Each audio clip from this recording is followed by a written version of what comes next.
Let's talk about how the card system works in the World Cup knockout stage.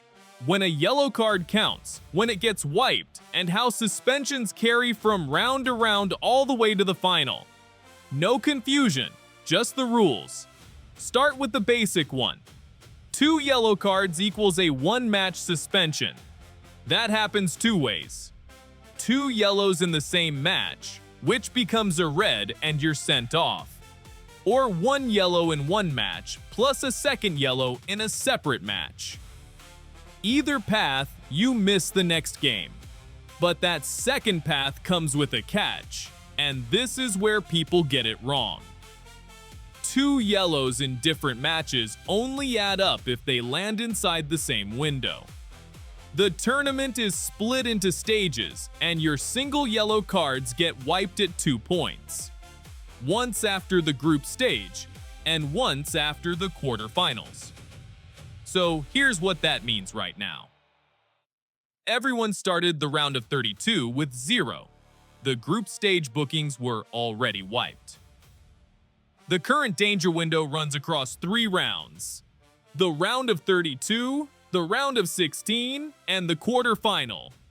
Pick up a yellow in one of those and a second yellow in another, and you're suspended for your next match. But if you get a single yellow and then stay clean until the reset, that card disappears.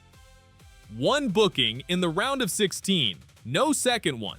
It's gone after the quarterfinal. You walk into the semifinal with a clean record. There's one exception, and it's the part almost nobody explains. The reset wipes single, unused cards. It does not erase a suspension that's already been triggered. So if your second yellow comes in the quarterfinal itself, the ban is locked in. You serve it in the semifinal. The reset can't save you, because by then, the punishment already exists. That's the only way yellow cards can cost you a semifinal, and there's no way they can ever cost you the final. So, that's the yellow card system. Next, the red card, which plays by completely different rules. Now, the red card, different rules entirely. A red card is an automatic 1-match suspension, full stop. It doesn't matter which round you're in, or whether you had any yellows before it. You're off, and you miss the next game, but it can get worse. For serious offenses, FIFA's disciplinary committee can extend that ban beyond 1 match, 2 games, 3, sometimes more, depending on what happened. And if the suspension runs longer than what's left in the tournament, it doesn't just vanish. It carries over to your national team's next official match, even after the World Cup is over. Here's the key difference from yellows. The reset only clears unused yellow cards. A red card isn't something that sits on your record waiting. It triggers the suspension immediately. You serve that ban in your next game, and then it's done. There's nothing for the reset to wipe because the punishment happens right away. That's also the reason the only way to miss the final is a red card in the semifinal. Yellows can't stack high enough to reach it, but one sending off in the semi, and you're watching the biggest game of your life from the stands. One thing that did change for 2026, there are now new ways to be sent off that didn't exist before, including covering your mouth during a confrontation so the cameras can't read what you're saying. Small rule, but it's already caught players out at this tournament. And there's a counterweight to all of it, VAR. Officials can now review and overturn certain wrongful send-offs, including an incorrect second yellow or a mistaken straight red. So a red card isn't automatically the end of the conversation anymore. If the review shows the referee got it wrong, it can be pulled back. And we've already seen exactly that happen at this World Cup. So here's the question that actually matters on match day. If a player is 1 yellow away from a ban, why would a coach start him at all? Isn't that a huge risk? It is. But look at it from the coach's side.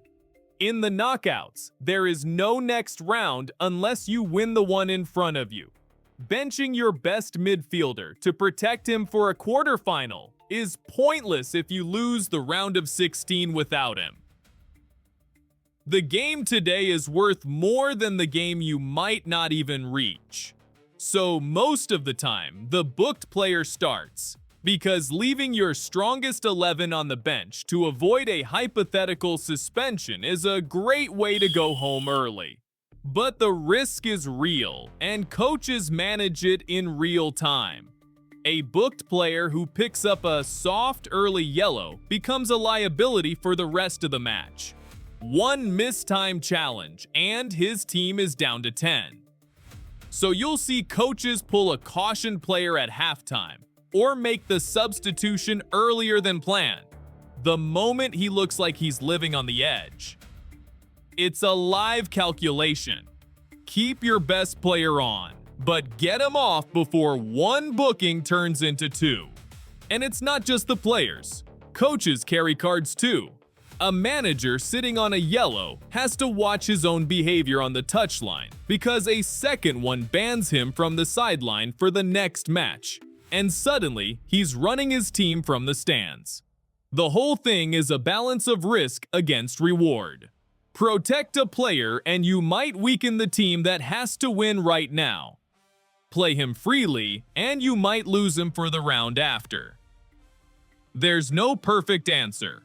Just a bet, made fresh before every match, on how far you think your team is going. So that's the card system in the knockout stage. 2 yellows in a window get you banned. The count wipes after the group stage and after the quarterfinals. A red is immediate and can't be reset away. And every booked player who starts is a small gamble a coach decided was worth taking. Next time you see one walk out with the lineup, you'll know exactly what's riding on every tackle he makes.